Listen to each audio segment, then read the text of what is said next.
Do you find yourself keeping people at a distance or, you're dodging emotional closeness? If that sounds like you, it may mean that you have an avoidant attachment style. But don't worry, you're not alone.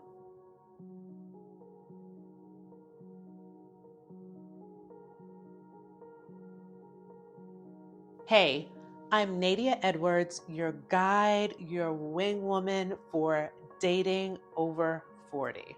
I know how easy it is to keep falling into patterns that keep real connections at a distance, especially when you've been relying on your independence. But here's the thing, breaking those patterns is possible, and I'm here to support you every step of the way.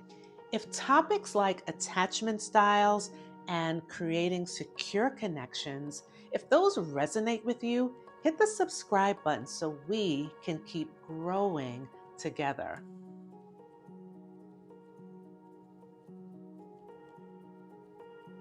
Today, we're talking about what avoidant attachment looks like, why it may have developed, and how you can move towards a secure, lasting connection.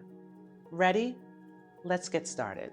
So, with avoidant attachment, it often feels safer to rely on yourself instead of relying on others. You may find yourself keeping people at arm's length, or you may start pulling away when things feel like they're getting really serious. Even when deep down, you want that connection.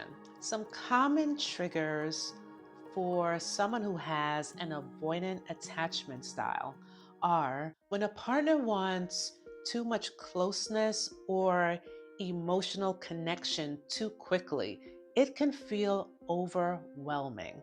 If you feel like your independence is being threatened, so like if a partner wants to spend all their time with you, that can make you want to pull back. Displays of strong emotion, like arguing, that may make you feel really uncomfortable and even trapped.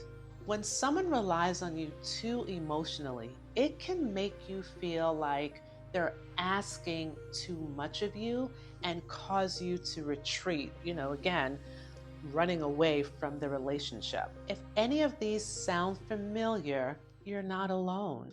These triggers are often ways that we use to protect ourselves, even if they're keeping us away from the real connection that we want. Avoidant attachment often develops in early experiences where emotional connection felt unsafe or it felt unreliable. If you grew up in an environment where emotions weren't valued or being vulnerable wasn't an option, you may have learned to rely on yourself as a way to avoid disappointment. And over time, this self protection carries into adulthood and it causes some of us to keep people at a distance and not let people in. So, shifting from avoidant to secure, it's not about becoming someone else. It's about learning new ways to connect so that you honor your independence. Sis, here's a small but powerful first step. Lean into moments of vulnerability. Yes, I know it's going to feel uncomfortable, but it doesn't have to be a big step. So start small, share something personal, and then you want to pay attention to how he responds to this personal thing that you're sharing with him. So over time, these small moments of you sharing and being vulnerable, it will build trust and it will show you that vulnerability can be safe. Also, I want you to challenge that automatic response to pull away when things start to feel too close. So pause and reflect. And remind yourself that letting people in does not mean that you will lose who you are. It's a practice. It will take time for you to adjust. It will feel a little uncomfortable, but over time, this will build trust and it will strengthen the connections that you know that you really want. So type open heart in the comments if you are avoidant and you're ready to start letting people in.